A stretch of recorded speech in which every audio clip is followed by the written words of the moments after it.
Welcome to the Unicorn Circuit, your weekly dose of car news, Fanking, conspiracies, mytown. We got an awesome crap car, plus random meat bag and the mailbag explosion onto Martin's back. Solid intro. Thank you, Martin.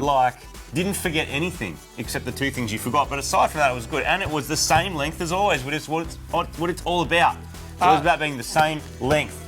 Just consistency, Martin. Consistency. You and I are like the chocolate bar of the internet world. Reliable entertainment to sit here and waste your internet with while we talk about some stuff. We do have some huge news this episode, about the same size as every other time. But before we even get into that, let's get into this. It's probably time that we can show it to you now because you've probably seen the latest video that went out, which is the dyno video. This is the fully uncensored poster. We're getting near the end of your chance to get one of these. If you haven't got one yet, now is probably the time, because once they're gone forever. Scalpers buy them. That's just the fact of it. And they do end up on eBay for hundreds, if not thousands of dollars. That doesn't actually support our show. It supports someone else's show, doesn't it? Whoever's selling the thing. But you can get one directly from us. If you want one for you to buy directly from us, now is your chance. There's a link on the thing and below. They will be gone soon. Potentially by the time there's another Unicorn Circuit, I don't know if you'll be able to get them anymore. So this might be your last Unicorn that you'll know about. It could be the last one. But you can get one. You can click the button and click two if you want. Get one for you, one for a mate. But we're really, really proud of them. And I just want to clarify, I know we've spoken about this before. These are not like stamped with a name and stored offshore somewhere. These are printed in Australia, brought to us. When the order comes in and we see it come in, we get a poster, we sign it, it's wrapped up, it's put with foam on the end of it, it's heavy duty, and it's sent to your door. They're not they're hand signed, they're hand autographed, just so you know. Anyway, Martin, this episode, massive. We're talking GTRs, talking Nissans, we're talking dual cabs, full drives. We're talking some a pretty issues. Epic crap car as well. It's the only off-brand car in the entire show this time, but it is absolutely epic. Can't wait to show you that. And we are going window shopping, people. That segment is back because I'm organised. Plus, slightly about as organised as usual. Is there a new WRX hatch? Does anyone care? It's looking. I do, and it's looking good, people. Yeah, right, because we bounce between Vag Wagon and WRX Wagon, don't we? Do we? A little bit. Do I? Yeah, a little bit. Let's not look at the timeline of how that goes. No. And we're also talking, which is very, very exciting, V8s, people. We are? Yes, we are, because it feels like the V8's back. We'll be running into a little bit of that as well. It's very, very exciting to be here with y'all. We could stop talking about the news and actually do it. We can stop talking about the news that we're about to talk about and actually just tell them the news. Okay, yeah. But we have to do the graphics first. Okay.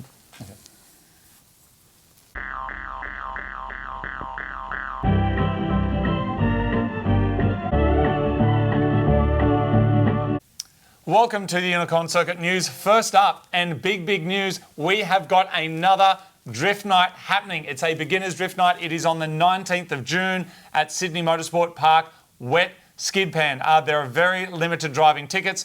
You can come down and do some passenger laps. You can come down and spectate, or bring your own car. The team will be there to kind of give you some pointers of how to drift and get started. The night starts off kind of simply, and then you can learn more and more skills. So make sure you check out the link. Come down, have a look, or have a skid in your own car. If you have been before, we'll be setting up tracks as well that are more advanced as the night goes on. But regardless of your experience level, there will be people there to help you out to make sure that you're comfortable. So don't be worried if it's your first time. Yeah, if you've been 5 times before, there's going to absolutely be some challenging stuff. I know a bunch of people have been before, like Benny Mechanical Stig, us super keen. He's got a Falcon he's going to take out there and drift. Our Falcon will be there doing some skids. Yes, it will. All going well. Mod Max, if the thing starts, which it should, because it always does, that will also be out there to do some skids as well. So should be a very, very fun night. Wet skid pants, that goes ahead, rain or shine. That's right, and we'll also have some merch there as well. So if you need some merch, come and check it out. Now, on the theme of skids, you may have seen an all-new R32 GTR video has just come out working with Scotty from Haltech. So we had a great day on the dyno. We made excellent power. I won't reveal exactly how much power that we made here in case you haven't seen it yet. But one of the things we spoke about a bit on the day that didn't make it as much into the video is all of the different modulations, what do you call it, Martin? When you kind of, on the Haltech dash, you can have different simulations of different dash. So we had like VL Turbo, you can do like R32. It's really cool. You can set it up, you can customize it any way you like, which is really cool. And so the car will be living with an actual R32 dash. We also have a keypad, which is a Haltech keypad, which has got lots of different functions on it as well. Though, like underneath underneath there. flat, So we'll be going through that as well. And we do have another episode of the GTR, which is probably due out next week, I think, which is going to be a full walk around plus take it for a drive. So it's going to be excellent. I've got a lot more news, Martin, but have you got any other Nissan news? I do have some Nissan news, and in just as highly anticipated Nissan as the GTR ever was, and this blows it out of the water, the new Nissan Leaf. That's cool. 2025-26 release. It's basically a Renault underneath. It's the same EV platform as a bunch of Renaults, so we're still in this Renault weirdness. And the news we spoke about Nissan with the last episode was that it's like not looking great for them. This is what they're hoping will save them. What does it do? SUV version of the Leaf. 300 to 500k range. If you charge it for 15 minutes, you can get another 150 or 200 k's of range. That's their selling point. I mean, really? I think a lot of EV manufacturers, if they haven't leapfrogged Nissan, are about to. And the hard thing about that is Nissan's been doing this for a long time. They've been making Leafs for ages. They were like really early to market. Why are we turning stuff into SUVs? The stat is they've done like 28 million or 28 billion kilometres in Leafs since they came out. Wow. So like there's a lot of smarts there. I know Tesla's the same thing, kind of getting leapfrogged by the companies who are potentially doing a better job than they are. So like it's not... If you brought out some hectic GTR hero car thing, I know that's going to speak to people like us more than a Leaf will, but I still think a kid's going to put that on their wall and go one day. And no one's doing that with the Leaf. See, and here's the problem though, because I think what people are trying to do, Martin, is they're trying to combine the two things together, and certainly Mustang did that. So they're trying to spreadsheet their way out of a problem. They made their what's their Mustang thing called? The Mustang Mach-E SUV, right? Yeah. Let's have a look at some quick numbers. I think this year, I think they've sold, or in the same period of time that Tesla sold 10,000 Model Ys, they sold around 200 of their cars. So the numbers are not even there. Now, do people want a Mustang Mach-E SUV? The numbers are suggesting probably not. Yes. So what do people actually want? Is it too expensive? Well, because it's Mustang, right? Like it's a bit fancy. I think they're trying to ride on the brand, whereas in fact what people actually want is a Ford Mustang, and they want a V8. And when you look at the numbers since around 2017, 2018, almost the last 10 years, Ford Mustang now are having the highest sales that they've had in almost 10 years. If you like the thong flapping V8 noise, it's one of the only sort of reasonably affordable new cars that has a V8 you can buy, right? Because otherwise you're buying Euro stuff. That's right. And so I think it's the GT Fastback V8 is kind of what they call it. You hear them all the time. So people love them. But as reported by Drive, check out this for a stat. It has sold more in its price bracket than these cars combined. The Mini convertible, Nissan Z, Subaru BRZ, the MX-5 and the GR86. Wow. It sold more. So people want them. And do you know what I think? I think the pendulum is swinging back and people are going, I want a V8. But if you can't buy a Commodore V8 and you can't buy a Falcon V8 and you want a V8, what are you going to buy? Is there even Euro stuff still? Not much, and nothing that's affordable. Well, like the C63 went 4-cylinder and now I think they've just gone, oh no, it's a V8 again, because everyone went, pfft. Yeah, they're like, we don't want it. On the opening weekend, I think they sold in Australia, 2. Yeah, it's crazy. Like the new C63, it's turbo and it makes 1,000 newton-meters of torque, and everyone went, is it V8? And they went, no, and we went, straight to the Ford dealership. And speaking of people going to the Ford dealership, obviously a huge segment in Australia is dual cab utes. And right now, the big battle for a long time has been, in the Amaranga battle, do you get a Ford Ranger or do you get a Volkswagen Amarok? We've been speaking about this a little bit because it's a huge segment in Australia. The cars are pretty much the same variants. We've done a lot of research, had a look at it. Here's the general consensus is the Amarok is nicer inside, nicer seats and steering wheel, but the Ford seems to be a little bit nicer to drive on the road, so a bit softer is the consensus. Nicer packaged? Just a bit more compliant for like Aussie roads. Tuned suspension. I was asking you, I decided to get behind the wheel and actually have a driver one. So I went and drove an Amaranga. And we drove an Everest. which is based on the same thing, right? we did an Everest, we did an Amaranga, and because we've got old cocks as well, we've had a couple of old cocks, then we get a side-by-side comparison of old Amarok, like 2018 Amarok, new Everest, new Amarok. And what we found, what I found is driving the thing, is as I drive along, it was making this sound.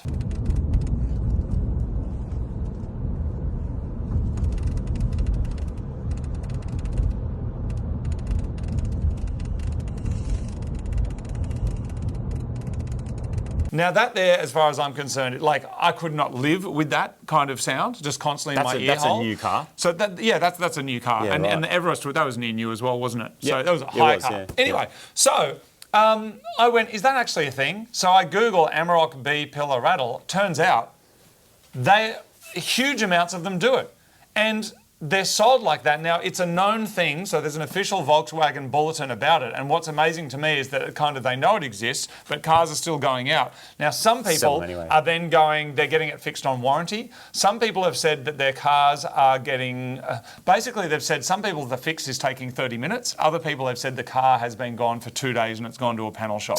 So there's a variety of different options. Someone's either spraying something in there, or in other cases, is it a weld, is it rivets? I don't know what it is. But with the Ranger and the Amarok, and this is the whole interesting point of the story, because they are basically the same car, this issue, which is where the spot welds appear to either be cracking or something going on there, the issue exists across both cars. And it's just more proof that the DNA inside is the same, because the issue in one is... How does it get through a proper car review?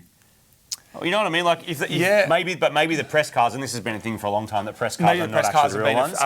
They've been checked. They've been checked. But if you're buying one and going straight off the lot and it makes that sound, it's like your experience would be not great. Well, also on the way home, because so speaking to other people that have bought them brand new and gone, hey, there's a problem with my car, they contact the dealership and the dealer might say, cool, we can check you in a month or whatever. So you've got a car that's done 50 Ks and it's going in your ear, and they go, cool, that's just how it'll be for you for the next few weeks. Right. Anyway, the point is that when you I'm not talking about Amarangas here in particular, when you just make one thing and then you stick different badges on different things and you go, look, they're all different, they're all whatever. When you get under the skin, it's the same. And EVs, I think we're going to see a similar thing. Now, the other big player that's in the market now is the BYD Shark. Now, the BYD Shark is cheaper than the equivalent. I don't know what all the Amaroks are called and Rangers. There's the Wild Tracks, there's the Style. They're a fully spec'd car for the price of the base models usually, right? Yes. Like a base model Hilux and the top model Shark is going to be kind of similar money. Because I think the middle kind of Fords and Amaroks are like 75 grand or something like that. You can get a Shark for like 62 and you can do it all on the website. I went to the website, you go put in your postcode, put in what colour you want, and then it just comes up and says order now. Yeah.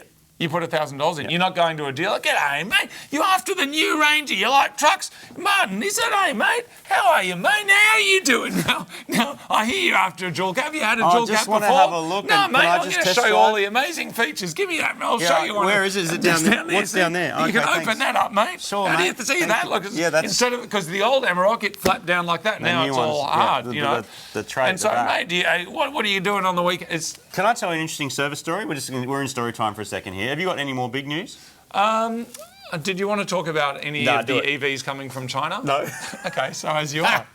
Speaking of EVs, though, I had to replace the suspension in my Tesla. It's got 100,000 Ks on it, and it's got air suspension. I've never had a car with air suspension before. I thought air suspension was for people that just like bagging out their car and airing out and driving around and scraping over speed humps. But turns out... Didn't your Disco have it as well? Yeah, Discovery 4 I had for a while, air suspension. That worked pretty well. That's another thing. Anyway, the Tesla was the first car I ever had with air suspension. And at first I'm like, this doesn't make sense. But for a big, heavy, comfy car, it's like, actually, it works. Doesn't feel too like a waterbed? No. Okay. No, actually, it was just good. It just handled speed humps well and handled reasonably well for the size of the car it is. Probably helped by the fact it's got Pilot Sport 4S's on it, but anyway, that's another story. And you do have a 300 kilowatt car with instant torque. Anyway, eventually I noticed there's an air compressor in the front, down near the front wheel that runs when it needs to top up the air suspension system. Now, generally, it's not running. That's meant to be like that. It's not running all the time. There's a big reservoir tank that's kind of behind the windscreen that keeps air pressure in it, and then as you lower or raise the car, it adds or takes away air to change the ride height. You can set the ride height based on GPS coordinates, which is kind of cool. You've got a steep driveway. When you arrive to that driveway, it knows where it is and it jacks the car up. Oh, that's cool. It's got cool little features like that. Anyway, I noticed the compressor was running a lot, and I'm like, that probably means something's leaking. Now, the Tesla software is supposed to be smart enough to go, I have a leak. Sorry, just one sec, because it is actually related to that. The Porsche Cayenne that I drove, its compressor was running a lot when I was up in the Blue Mountains. Before or after you tried to jump right? it? I tried to jump over a tree, right? So it just ran and ran and ran and ran. Now, I assumed that there would be some kind of relief valve.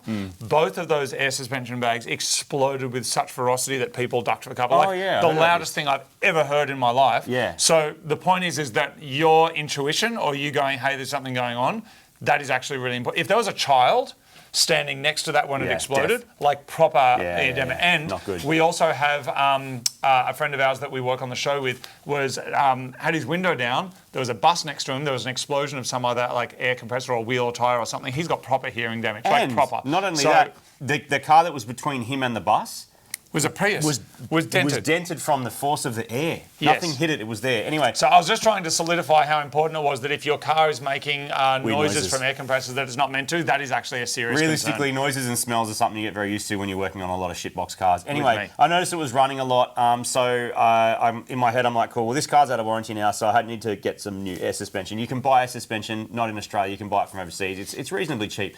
It's actually all just generic branded. So the air suspension in Tesla is actually in a lot of other European cars, as is the gear shift is the same as a Mercedes one, and the steering column is the same as a Mercedes one. So it's a parts bin car in a way. Good on them, they got the car made and it works well. Anyway, I had to replace the air suspension. And what I realised was the front had actually started dropping and dropping and dropping so badly that it actually failed and aired out. It was fully bagged. So that it had no suspension. So low you couldn't get it on the hoist. So all these things I had to work out. And eventually what I found was the compressor had the front hose missing from the intake. Yeah. So the intake on the front of the compressor has a hose that goes up and keeps out of the way of water and stuff like that, and an air filter. And what had been happening is the air compressor had actually just been sucking dirt and water and stuff into it. And that system runs, I think, 9 bar. Yeah, right. Which is like 100-something PSI. Like, it's a lot of pressure through these tiny little plastic tubes that go into the suspension. Anyway, the story is, service manuals from Tesla, sorry, this is going on, but it's kind of cool. The service manuals from Tesla you can get. You log in, anyone can read them. There's certain sections they won't let you see, like the high voltage stuff that you need a special license for, but anything else, imagine the best service manual you've ever seen, like a Gregory's manual or an online forum or something. It's that. It's so good. You know, sometimes when you're installing something in a car, like a air filter, and it says, remove the engine cover, remove the thing, remove the intake, remove the whatever. In the Tesla one, for each of those things, there's a breakout. And when you click on it, drop down. It says, cool, there's 4 clips here and here, and it shows you what to do. But the issue, and I didn't know if you were deliberately not speaking about this or not, is why there was a problem in the first place. No. Or are we not going there? I'm not sure why the hose was left off the air compressor thing. That I don't know. It wasn't me. It happened at some point before, whether it was under warranty or not. But I'm not too worried about that because I got a second-hand compressor pretty cheap. Met some dude in a supermarket car park later. But at some point, by someone, it was incorrect install. But because the car's out of warranty, technically, and then you've got to pay the fees to get someone to look at it. So I'm like, you know what, this is the point. And it does happen when a car jumps out of warranty where you go, do I take over? And that was the point I decided to do. Do you know how he worked it out though? Because there was a hose like that and there was a clamp here. This part was all dirty. This part here, when you took the clamp off, was clean underneath, which means that clamp was never actually placed over the bar where it had to be. It's popped off. So the clamp was never on. The compressors failed and then the airbags have failed as well. But what was interesting was, in the service manual, it has a section that says you need to recharge your system. There's this cool hack on Teslas where you press and hold a certain part of the screen, put a special password in. Cheat code. Service mode. Yeah. And it's got like individual breakout. Imagine the coolest graphics you've seen of how that stuff works. It's really cool. Anyway, you go into that system and it says, cool, your stuff's not working. You deflate, you depressurize the system. To reinflate it in the service manual, because it is an American-based car, it says you must recharge it with pure nitrogen. And I'm like, how do you do that? I don't have pure nitrogen. It says you can get a fill kit. Okay, cool, there's a fill kit. But then on the right-hand strut tower, there's supposed to be a little T-junction that you can fill it from. My car doesn't have that because that was a recall that my car never got. So I'm like, okay, this is weird. Anyway, I put it all back together. I'm like, I don't have 100% nitrogen. So I don't know what to do. But I can't leave the car sacked out. I need to move it. So I plugged it back in. I said, reinflate. It went, and it went, perfect. No error codes, drives perfectly, goes up and down, no problem. No nitrogen. Eventually I did get in touch with Tesla and I said, what's the deal with this nitrogen refill? Can I just pay for someone to refill it? Can I get the little T-piece just so I know it's done properly? Nitrogen apparently has less contaminants because it doesn't have the oxygen in it. Anyway, and the dude on the phone said, it's not a thing in Australia and it's 80% nitrogen. What is? The air we're breathing. Is it? Yeah. I thought it was O2.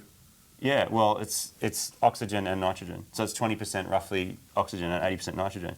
So the point is, you get all... I was trying to tunnel vision about, oh man, my stuff's not going to work 100% nitrogen. And then you get this thing where it's like, well, whatever the compressor has to recharge the system anyway. When it airs out, it's releasing that nitrogen into the air. When it needs to take more air back in, guess where it's getting it from? Air. The atmosphere. That's right. Yeah, so it's called air suspension for a reason. Anyway, so went round in circles. Point is, went round in circles. The other thing was the manual was very, very useful. I learned something about air suspension. That's my story. But yeah, I don't know. Dropping out of warranty is a thing as well that gets all a bit frightening. Not a problem with your brand new Amarok though, and your rattle. You can just get someone else to fix it. In other news, people, there might be a new Subaru WRX hatch. Is that exciting? It looks good. Does it? Pumped guards. Plastic all over it? 5-door. Subaru have just teased an image so far, but apparently it is meant to be revealed maybe later this year at the Tokyo Motor Show. If they can get us back to, Martin, a 6-speed manual. They won't. With a little hatch Not a proper one. that's all pumped and proper fast. No diff control. Do you know what? People will buy them.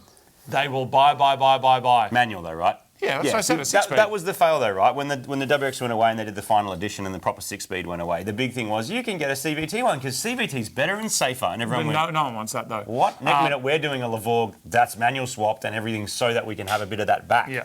And the problem is, obviously, with manual, there's certain considerations with autonomous driving. You know, obviously can't change gears, can't bring you to a stop, then start again like that. Safety rating higher. Yeah. Anyway, speaking Manual. of safety rating, Martin, I think the MG Five? something 5, Yep. it had a 0-star safety rating, and now it's up to 3. Takes us back to what we spoke about the other there you episode go. about all the electronic things, and the WRX falls into the same category, doesn't it? It's like, oh well, if we go back to manual and we lose our like safety, control, they don't have control over the transmission like they will with the CVT. Yeah. So you take that away, and then suddenly you lose a star, and everyone goes, oh, the WRX isn't safe. Yeah, It's like, oh, but if you've got a manual, it's the same car exactly. How I don't know. did Golf manage to do it with the GTI and the Golf? I've never thought about it before. That is a car that was manual, and that is a car that over time has ported to DSG, and now most people, even me, someone who has lots of manual cars, when I had my Golf R, I wanted DSG because I wanted something I could daily drive, but also I wanted drag times. Like that's why I was building the car, to make fast drag times. Yep. They've managed to do it without a lot of kickback. Subaru has not managed to do that. Because they did not develop or buy from someone else a good, strong, all-wheel drive dual clutch transmission. They just didn't do it. CVT is the way, and Japan has fallen into this trap a few times with the Nissan Micras back in the day and belt drives and all this stuff. CVT's massive over there, it's isn't fine. it? It works fine, especially with hybrids. We've spoken about this. It works great. Driving it, if you don't care, it's great. If you care, it's the worst thing ever. Yeah. And people can argue and go, oh, but no, it really keeps in its peak torque range. This is where the spreadsheet makes more sense than real life. Yeah. It's like give people the manual, make it strong, give them a diff control. Just put the same gearbox you had for the last 20 years and put it in a WRX, and people will buy it and buy it and buy it. Make it more expensive. Make it 10 grand more. People still go, well, I want a manual. The people I want can it do will donuts pay. in. Yeah, the people want it will pay. Anyway, people, that is the news. Let's jump into Is That Even Legal?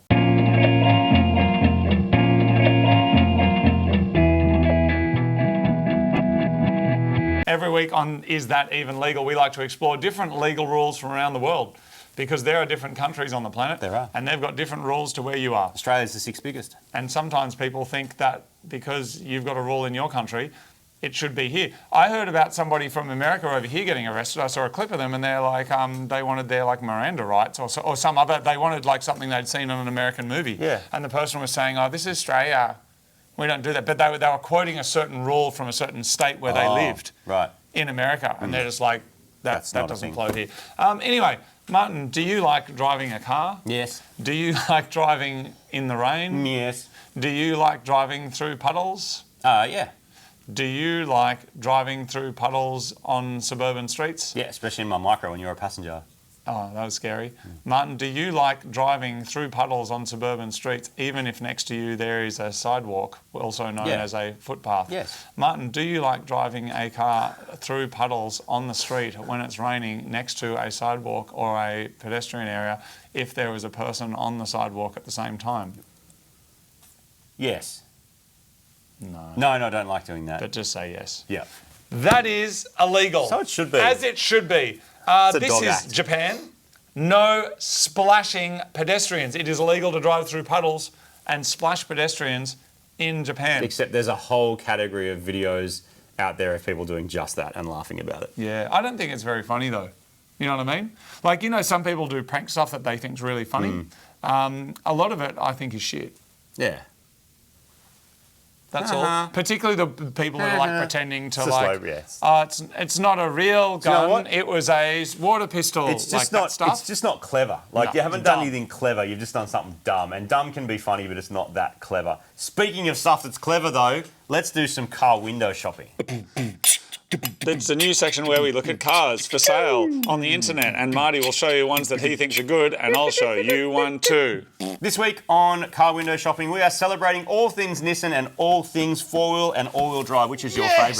favourite? GTRs? Good job, Martin. Well done. GTRs? Well, I actually like rear-wheel drive, but let's go with all-wheel drive. But the best, arguably the best Nissan four-wheel drive, all-wheel drive car ever is the... GTIR. Which we are... Dude, it's on the poster. And the GTR. We are doing everything Nissan all-wheel drive that is not a GTR. Just to show what else Nissan can do. It's Hey, not Martin, fair. When you start this car, we've got it set that it defaults to rear-wheel drive. That's pretty cool. It's cool that you can switch And it like then there's an all-wheel drive button, and when you press it, the all-wheel drive thing lights up, and then even the dash has a little all-wheel drive thing that comes on. Apparently, the R32s could do that, but other later ones couldn't. I did not know that until we worked on this car, and I learnt something. But let's have a bit of a look at what else Nissan had been doing. So we're looking all-wheel drive and turbocharged. All drive, not turbo, all drive, four-wheel drive Nissans. Let's see what else is out there that is not GTRs. And let's start with this. Let's go. 2008 Bleh. Nissan. But It's a manual and all drive. That's kind of cool, right? Let's move on to something. that's all right, isn't it? I like that X-Stars. better. Than I a like that Dualis. better than the Dualis. Do you? Yeah. I mean, no. Okay. What else we got? Oh, dude, I got this. You will love this one. With a dude, don't $6 rooftop grand. tents cost like $2.5 grand? With a rooftop tent like that actually for $6 grand. If you're going to go do a lap of Australia or something on the cheap, that's Let's not buy bad. that. What is that? What do you mean? Extra. Let's buy that. You've got a GTR. It's the same thing. Put a rooftop tent on your GTR. I know you would. What else we got? Okay, we'll get into the kind of more hardcore. That one's stuff. only done 500,000 kilometres. $500,000 case, $6,750. I feel like that's kind of cheap, isn't it? These are all petrol, by the way, so that might be skewing the results of what patrols you're seeing. That's on purpose. We're only showing That's petrol basically $1 per kilometre cars. I think that's that might have left in some of its the lifespan. worst fuel economy of anything ever made, like those big petrol things. Yeah. There's another Dualis with some fancy wheels on it for an extra $1,000. It's even worse. It's even worse because Manual, though. trying to make it look good. When These it are all doesn't. manuals. This is also another extra, but look at how much it costs. $250,000 Ks. Look how much it is. That's amazing. $1,300. I'm pretty scrap excited, value. as is Martin, to start doing some nuggets again. Ooh, I got to be so like, pumped. we've had we've been years on the R32, which has been Frothing absolutely at great, but it's the not top. a car that you can just kick apart with your No. feet. No. You know what I mean? You've got to be very careful and delicate with Yep. it. We do have a couple of road trips coming up next, which is pretty Yes. exciting because we These wanted to are get awesome. out on the road with some of our cars. We'd finished building them. So 6 of our cars Correct. we're taking on a trip And like in separate films. Proper big road trips in different states of Australia as well. So anyway, we'll announce more about that soon. But the point is that we've had a lot of time away shooting some road trips, a lot of time in Super Garage making the GTR. GTR Festival was on Then as GTR well. Festival. So we're pretty excited just to buy some nuggets and then just get working on them. It's been Martin's difficult got to 2. not. Martin's got 2. And it's difficult to not add more because like a car came up the other day and I'm like, that is the coolest nugget I've seen in forever. And I told you not to buy And it. I didn't. I said no. No, I didn't. I said I'm we have to finish. so We've bad. actually No. we've got about 2 weeks worth of editing to do. Yeah, we do. And when we finish that, then Nugget. I'll let Martin buy something. Nugget meal. Here we go. Let's see what else we got. 60 grand you can get a stage. Yeah. Now, arguably that is a GTR, but it's also not. But see, it says 2.6. So someone's put that's got that. That might have That's something too much spicy. money for that. For It just stage is. People do Yeah. like them. I know, but- They're a bit boxy and Volvo looking for me, but people do like them. I put that in there for you because I knew you'd like it. Not That's the colour fantastic. though. You like them, eh? That's fantastic. Tickles your Yeah. fancy. People call them a baby GTR, but it's actually just not. $5 grand for this patrol. Now I want to show you 3 different patrols in a row at a very different price point, and you guys can tell me what the difference is. $5 grand, 25 grand. I really like that one, by the way. That's I cool. would own that. You like that because it's blue? And it's 2-door. Yep. I love Oh, blue it's 2-door two-door. cars. That's cool. That's like 2-door STI, but full drive form for me. Like that's That's sick. actually really cool. I would again. I would have been going, "Ugh," but it's like no nuggets. Why is that $100,000? I'm sure it's got some good stuff in it, but like, isn't that a massive price range for kind of cars in similar? Maybe in the 2001, because I care a lot about four-wheel drives, I should know, but maybe something happened that makes people care more. You're a self-proclaimed four-wheel drive expert. Anyway, that's a bit of some Nissan car window shopping. Maybe you saw something there that you love and you're going to go and buy it. Let's celebrate all the nuggetry buying. I'm all for it. Get a nugget, do some fun stuff with it, use it, learn something, try not to throw it in the bin, but that does happen. I found a Nissan, which is actually pronounced Honda. Well, they're about to be the same company. Which weirdly. Now this here, I found this. This is a 1991 Honda NSX. Now I drove one of these in Japan a few years ago. A rough one in Japan. It was pretty rough. Now the main reason that I chose this to show today, even though I know it's meant to be a Nissan special and I just broke the system, sorry about that. Pretty much. Is because this here has an asking price of $89,990. Now, I reckon that's pretty cheap for what it is. There are others for sale that are double that price. Yeah. And I'm just wondering what is going on for that price. Now, it's not something that I would like to own, but I know for a lot of people they are iconic because of their involvement of Ed and Senna tuning them and getting involved with them. They were kind of known as a supercar that had supercar performance. Is that you could auto also or live with it. It's auto, yeah, so the it makes autos are a lot cheaper. So it makes less power than the manual also. But it's a good looking car, and if you were in the market for something pretty fancy that's going to turn some heads, it's quite hard to get a car these days for like $80-something thousand. That's the first description I've seen written by ChatGPT. You reckon that's ChatGPT? ChatGPT? 100%. You can tell by the icons and the hyphenation and how it's laid out. It looks very ChatGPT. Yeah. Which I guess it's clear, but it's also, I find it makes everything longer than it needs to be. Like in one paragraph, you could have said, auto this many Ks, this power, this 0 to 100, but instead it's like a wall of text. And then someone just gets their own AI to summarise it back to what they could have written originally. Yes. Martin, the question is for you though, if you had the money, would you buy that Nissan Patrol for $98,000 or would you buy this NSX for $89,000? I would have an NSX all day long. What about this NSX or that Nissan Stagea? The two-door. No, Nissan Stagea. I'd have the two-door Patrol over any of it. What if they cost the same? They're both 80 grand.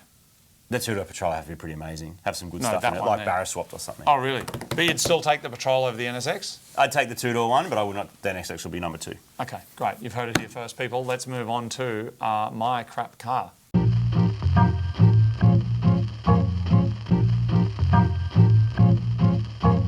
Welcome to My Crap Car. This is where we see some of your most awesome crap cars with the mouth thing. I would love to see more crap cars. Send them into mycrapcar@theunicorncircuit.com. Why would you not want to see your crap posted on the internet? Car. Don't send us a photo of a turd. It's just a celebration of nuggets. But we did discuss this particular brand of car, and it's a 2011 WRX, it's the tiniest font ever, by David Veltri. He's made us this video. It's a pretty epic video, check it out. I want to be very honest with whoever buys this and not have to argue with people on the internet. Has the car been smoked at? Hundreds of times. Has it ever been airborne? Possibly. Was it teen owned? No. I bought it when I was 20, now I'm 30, and my wife wants me to sell it because she thinks it's unsafe. But she lets me keep the motorcycle, so I'm not gonna question it any more than I should. So let's be very honest. What are the cool things about the car? It's fast. It's actually pretty reliable. It's got a new motor. It's got a lot of cool things about it. But what it lacks in its ability to make honking noises, it sure can squirt water.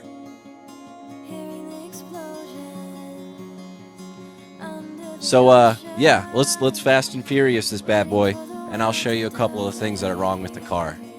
Please buy it. I don't want it sitting in my driveway anymore.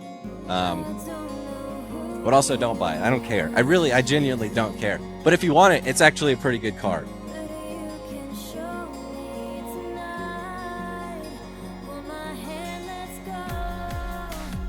So in a true brass facts voiceover fashion, we're going to go through the good, the bad, and in good faith, we'll go through the bad first. Let's start with the brake vent. The brake vent is missing. This thing has fallen off so many times, and I've replaced this. It doesn't function for the brakes. It's purely cosmetic. Speaking of, the bumper has been replaced quite a few times now and still cracks in the exact same place every time. Moving down, there's a missing lug and lug nut. I have both of those, just forgot to replace it when I did the brakes. The windshield is cracked. Welcome to Colorado. On the rear side, we have the bumper is out of place. It's a $30 part and a little bit of manhandling, and it'll go back in. There's no impact. The rear spoiler does have tree sap damage, which I didn't know was a thing. And back there, the taillights also have some hail damage.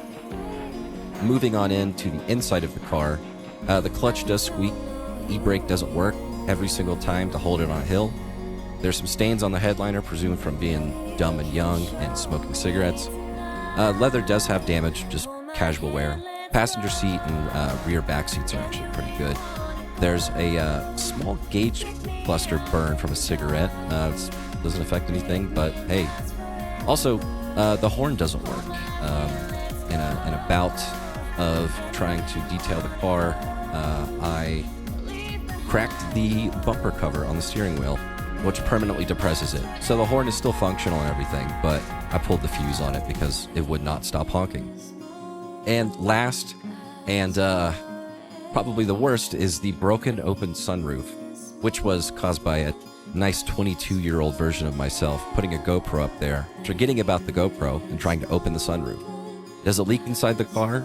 No, but the weather seals still work and put all that water out the rear bumper. So I guess that's sort of functional. It's a big pain. You could probably get it back into place, but it is expensive to fix. Well done. We would love to see your videos. I love your for sale video. Just That's sick. go right now. Pause the video. Go into your garage. Hold your Show us phone what that you way. got. Just hit record. Just go like this. Walk around it. Show us Can be the short. crud. Only got to be a minute or two long. That's plenty for our attention spans and the audience's attention spans also. Yeah, maybe Which we is could why do. this is so we long. could do a mini mega one where people just do 30 seconds and we show 5 of them. 1 minute. 1 minute of your crap car. Don't worry about the production value. This is the internet. 1 minute of your crap car, and we'll do a little That's true. combination. Next up, it is time for Tinfoil Hat Cat.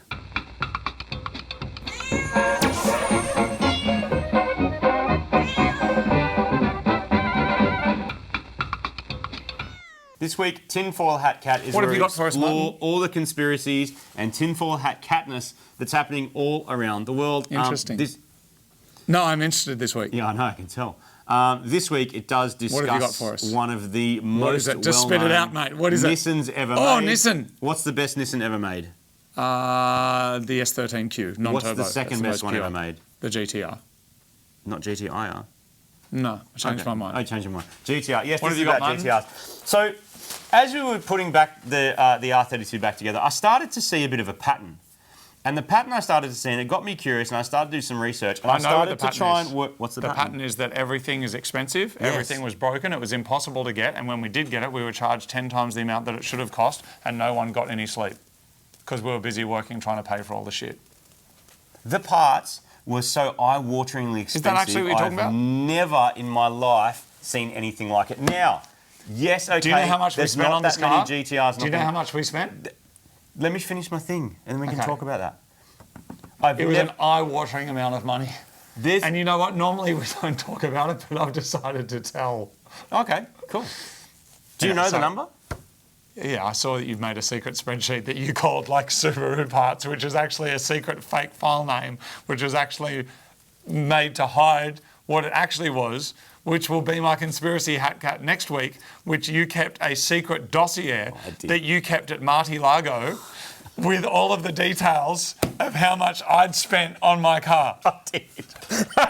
And next week, I'm going to And reveal every it now and to then you. it'd be like, do you want to have a guess how much this car's cost yet? And he's like, no. No. Anyway, here's the thing. We've played with some 90s nuggets for a long time. It is absolutely our wheelhouse of cars. The sort of early, mid-80s to sort of early 2000s is like, that's the posters that are on the walls. That's what people were cruising around in when we got our licenses. That was the hero cars. You saw a GTR drive past when you got your license. Here's a picture of me the day I got my license, by the way. So that kid driving his Gemini and saying, wow, GTR, it was like, Yeah. my God. I like- went down to Sydney Motorsport Park and there was a guy there, Bayside Blue, R34, V-Spec 2, and he saw me looking at it and he said, would you like to sit in it? And I went, oh, yeah, that'd you? be cool. And I went and sat in it, and the first thing that I noticed is that the top screen was broken. And I was like, oh. And he goes, yeah, it's too expensive to fix. Oh, I remember where I was. I was Milperra Road and the River Road in Revesby. There was a Macca's right there, and we're in the middle lane, and Bayside Blue R34. Cruiser. I Wow. was like, it would have been 2 years old. I was like, what on earth is that? So What cool. is this? Anyway, So cool. So, granted, they have a special place. They also did make quite a few of them, and they made a lot of GTTs, and they're around for a long time, as were lots of other cars. Civics, WRXs, Supras, Chasers, Saurus, all these other cars from the same kind of era doing similar numbers. The price for GTR stuff is like 10x everything else. Yeah. So why is it? I worked it out. There's a secret cabal of people who have banded together to completely control the market of GTR parts. And not only that, I think that's totally possible. Because of Australia's climate, all the parts have come here. So out in the desert where it's very dry and they don't have to worry about rust, there's these massive warehouses that have been built disguised as like crane companies and construction companies, but actually they are giant storage warehouses for chassis of GTRs and parts of GTRs, particularly the stuff that's metal. And guess what? Every single price of anything you can imagine, what a set of side skirts be about $250, 10x for a GTR. Yeah. A set of guards, maybe $200 a side or $250 depending on the condition. 10x, $2,500. What about a bumper support? How much is it? $100 for a bit of sheet metal that half people cut up for intercooler? Remember, $1,000. we were doing our XR8 and we had a leaking fuel tank. We call up, hey mate, got a fuel tank? Yeah. And I remember I said, can we come down and get it now? And he goes, well, I'm eating a pie. And I went, oh, okay, well, can we come in like an hour? Yep, $100. Yeah. How much is a GTR fuel tank? $2,500. So is it that rare? Like, yeah, okay, it's starting to get that rare. I understand. That's bullcrap, man. But a two-door STR, there's only 400 of them in the country, and there's a couple of thousand of them in other parts of the world. And so, you know what I mean? So you'd think that would be equivalent, but it's really the next level of expensive. So building a GTR... GTRs are way better than two-doors. Building a GTR is so financially crippling to your most average Joes. So what's happening is you have a shared bank all the parts are being stockpiled, and that is controlling the market. And guess what? Good on you. If you thought to do that, and you know you had the hindsight in 1998 to go, you know what? One day these are going to be worth megabucks. I'm going to store 20 of them in a shed and leave them there. And then now you're just collecting that cash. I mean, that's very business savvy. But the conspiracy is it's in a cabal together where people have worked it out and they're controlling the market. And there's all these private chat groups where they talk about how much are we going to sell guards for these days, boys and girls. 2.5 Gs. Cool, that's the price. I do know 2 hacks that I want to share with you. Number one, wearing high-vis when you go to hardware stores that are selling like reclaimed wood and stuff like that. High-vis gets you a discount. We've spoken about this before. Actually, I do that when I go to the rubbish disposal places in my K-truck. Yeah. Then you get to the thing and you drive up and the window's always really high for truckies. Yes. So I'm always like, hello. And the person looks down at me like, what are you doing in that thing? They feel sorry for you. Yeah, but then they're like, do you have high-vis? I'm like, sure do. And I chuck on my high-vis like, you know where to go? Yeah. And then you get to tip off a load of bricks that would normally cost about $800 for $40. Yes. So that's discount number one. Discount two, how to get car parts for 50%. This is a tried and tested method. I can honestly tell you this has worked for me Best for price, last price. years. 1, 2, 3, 4, 50% off. 50% off every time. I've got 2 words for you. 3 words for you. Joint bank account. Every single thing that I buy is only half my money. Next up. You know what I'm saying? Next up. Because the other half, do you know who's subsidised? Do you know who subsidised half the cost of the things? Number one, we had Castrol in supporting the bill, so thank you very much because they were covering the cost. Anything else that we needed in addition to that, a good friend of mine, without even knowing about it, was paying for half of it. I could have built 2 WXs for that, or 3. Anyway. Dude, way more than that. Yeah, probably about 5 Have you not checked your spreadsheet? Because I've started adding to it. Oh, no. Dude, we're talking house deposit money. Really? I mean, no. Next up, it's Fanking.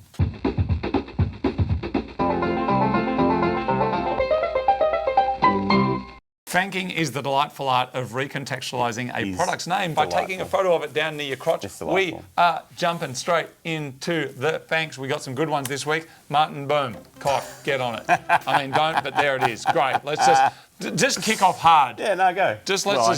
Let's just go. Next up, Martin, that's the double cock. So much cock this week. Has there? Amaroks, you know what I mean? Oh, yeah, a bunch of those. Next up, Martin, my 1 inch or less.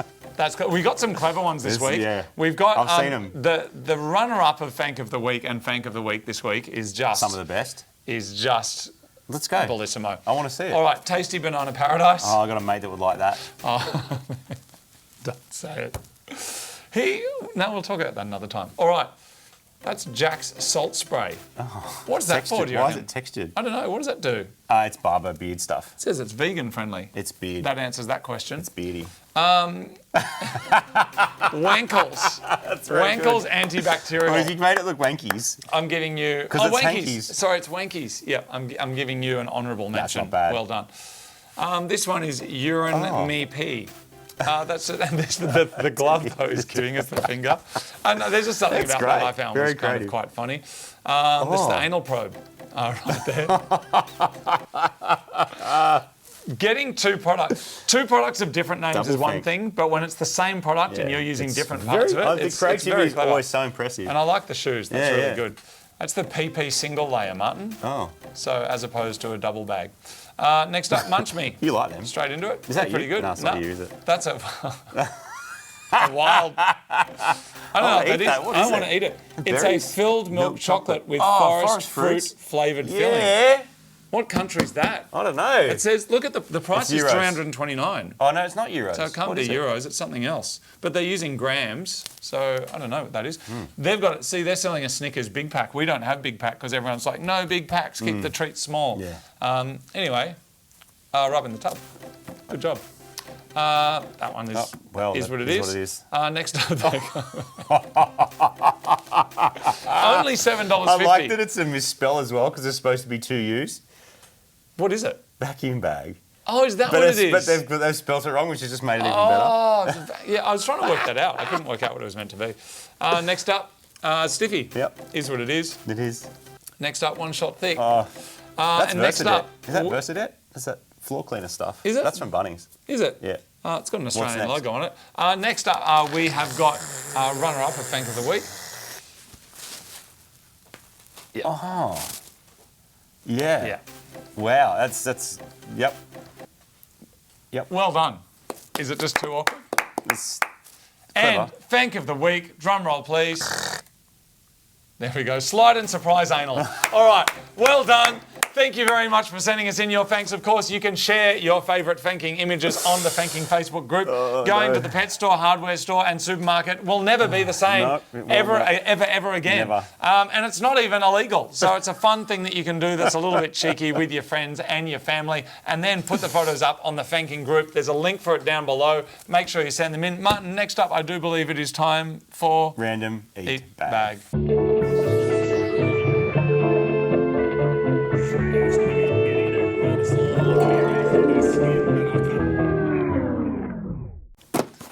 We had just said random eat bag. We meant mail bag. No, that was wishful thinking because there might be something to eat in here. Oh, there could be something to eat. Martin, first one that I've got here, this is from Brendan Smith It's big. in Kelso. Where's Kelso again? Kelso it's New South Wales. Yeah, it's west. Isn't it like west, like Liverpool way? Pretty sure. Anyway, this appears to be quite a large package. I should have opened this a little bit before we'd started, I Martin. did suggest that. I know. Can I borrow the keys back, please, Yeah, you mate? can. Of course you can. Thank you very much. So, if you do want to send us something, you can send it to the Unicorn Circuit, PO Box 475, Sydney Markets 2129, Australia.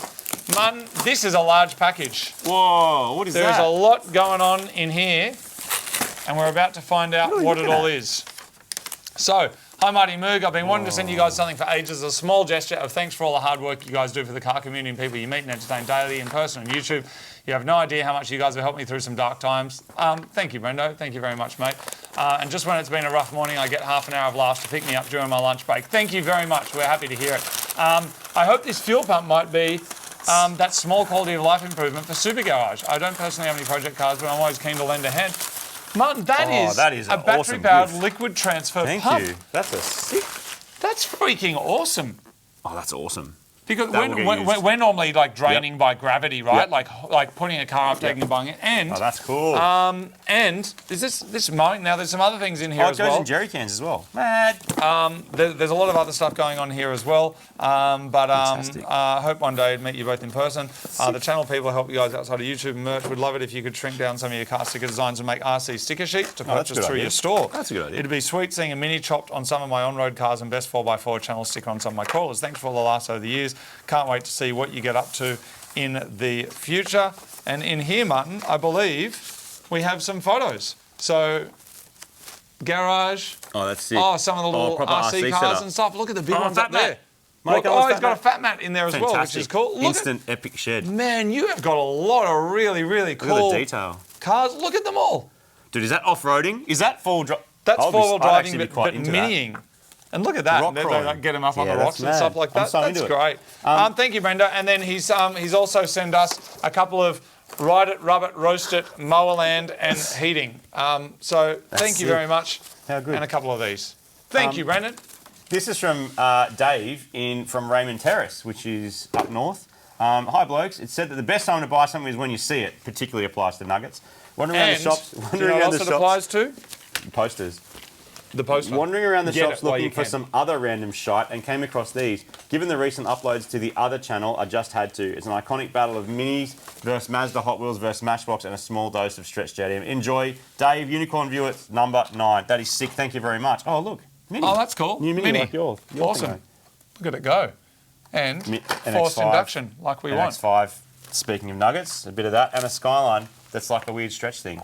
Liberty Walk one. You know what's interesting about these two cars? There's a lot interesting about that. He's seeing the future. I can reveal that you will be seeing these two on the other channel in the flesh. Is it called Flesh with a Car? Yeah, in the not too distant future. In the not too distant future. A battle to Thank end you very all much, battles. Dave. Much Naturally appreciated. aspirated rear wheel drive. That's sick. I'm happy with Turbocharged front wheel drive. It's going to be epic. Thank you very, very much. All right, Martin. Fantastic. We don't have anything to eat. No, that's fine. We should just go and eat something. We could go and eat some real food, but I don't think we've ever not done this segment. Let me Really? see what we can scrounge up. Next up, it's Random Eat Bag.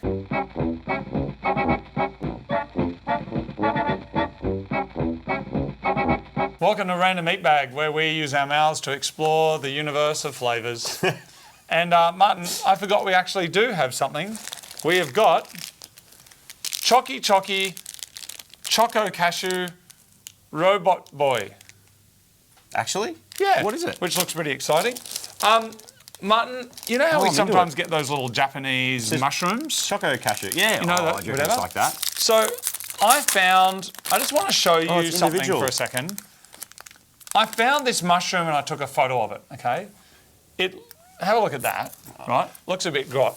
But what's most me wanna interesting vomit. about it is that bit there.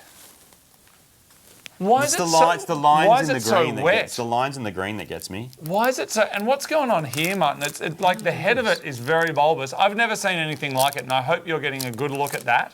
I don't know what it is, but it's a very phallic-like green, wet mushroom. And I thought I'd share that with you. Martin, I'd like to try a Choco Boy now, please. I don't know how to eat it. Oh, maybe it's not meant an to be eaten. individual wrap thing, and you knock the top off it, and then it's. Is it supposed? Is it powder? Martin, I think Oh, maybe it's it's meant to delicious. go in a drink. Maybe. Maybe you're meant to put it in It's a... like sealed. See, like when you open yours, does it open, or is it blocked? I don't know. This is a pretty riveting work segment, out. though, isn't it? Oh, I want to eat it. Though. It's delicious. Oh, here we go. You got it? Yeah, but I actually think it's meant to be warmed up or something. Yeah, maybe. But anyway, Choco Boy. No idea how to eat it. Oh, it's really good. Yeah, it tastes amazing. You know what it tastes like? It tastes like the inside of a lint ball. Ah. You know those lint balls that have got nuts and stuff on the outside of them? Yep. And if you get your hands on a Chocky, I highly recommend you check it out. Except you can't eat it. That has been the show. A short one. Thank you Really for short one. watching. This may be your last chance on the Unicorn Circuit Show to grab one of these. So there's a link down below, plus there's a card dropping down. We're really, really proud of it. We will autograph your order and we'll send it to you in your wallet, and it directly goes to support the show. It does. Thank you very much. Martin, well done. Good job for sharing information from your mouth flap. And see you next week.